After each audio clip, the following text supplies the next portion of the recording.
The world often obsesses over the boomer dream or the Gen Z side hustle, but there is a generation sitting quietly in the middle, managing finances in a way that can appear chaotic to the outside observer. This is Generation X, those born between 1965 and 1980. They are the women who might maintain a six-figure retirement account yet refuse to replace a 2012 sedan because it still runs fine. They are the professionals who track every cent in a meticulous spreadsheet, only to drop thousands of dollars on front-row tickets for a band they loved in high school. These behaviors aren't contradictory, they are the marks of a financial survivalist. For women born in this window, childhood was defined by a specific formula: get a job, stay for 20 years, collect a pension, and pay off the house. In the mid-1980s, that formula appeared ironclad.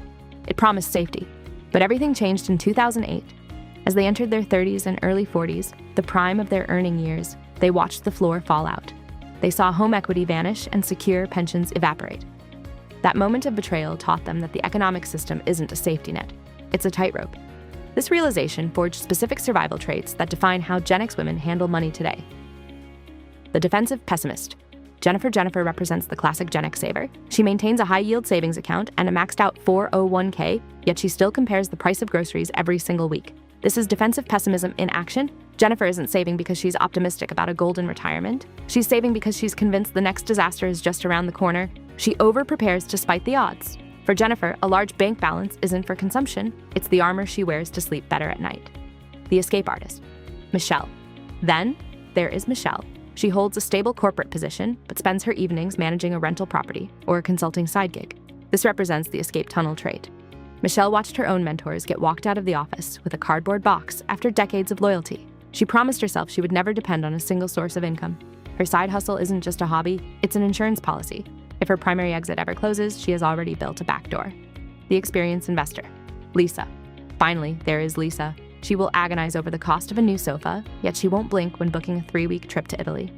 She represents the experience ROI.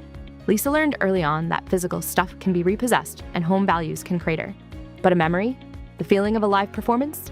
The bank cannot touch those assets. In an unstable world, Lisa believes a lived experience is the only investment with a 100% guaranteed return. Gen X women are also uniquely strategic with debt. They will commit to a massive fixed mortgage because it is a predictable, mappable cost. However, credit card debt feels like quicksand to them. They watched it swallow the previous generation and refused to let it happen to them.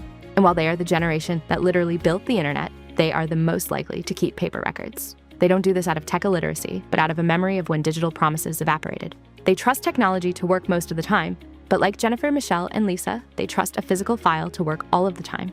Those born between 1965 and 1980 aren't weird in their habits. They are specifically adapted to an economy that delivered something very different than what it promised.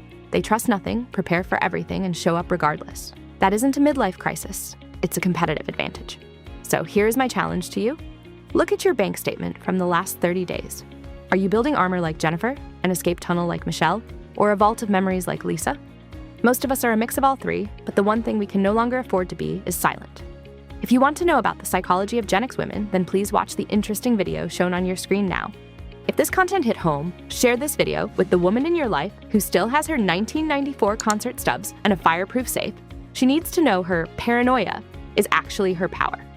Drop a survivor in the comments if you're Gen X and proud, and subscribe to Digiphoton as we continue to decode the digital age through the eyes of the generation that built it. Stop just surviving the system. Start mastering it.